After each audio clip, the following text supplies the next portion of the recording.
Hello kabayan, good afternoon. Welcome back to my channel.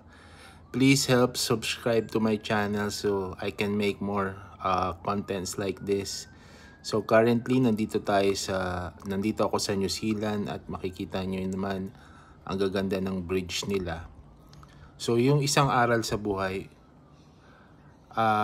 wag natin susunugin yung mga tulay natin sa mga tao na kasalamuha natin. Maybe maikli man o mahaba, at least mga tulay sila sa paglakbay natin sa buhay. Kasi hindi mo masasabi eh.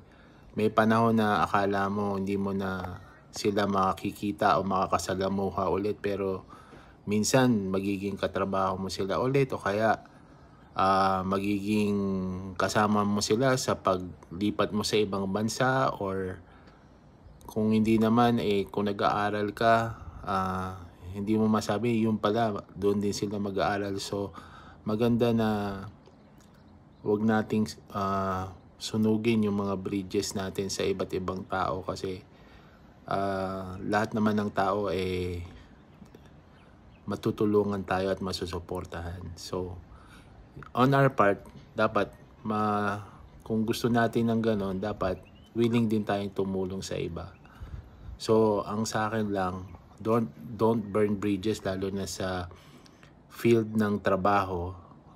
In a corporate world, hindi mo masabi kailangan mo pa rin maging professional, kailangan mo pa rin intindihin na mga tao nagbabago, nag-i-improve. So maybe kaya sila ganon nung bata sila, kasi hindi pa sila naturuan o hindi pa sila nagkaroon ng training with regards to leadership. So as they mature, as they grow with the company, and as they grow as a leader, nag-i-improve din naman sila. So give people a chance to improve, and habaan nyo yung pasensya nyo.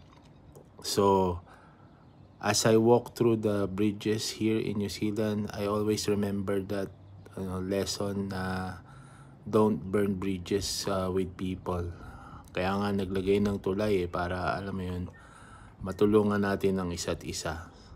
And hopefully as we go on with life, let's try to be kind, and let's respect other people, and learn from the lessons of life.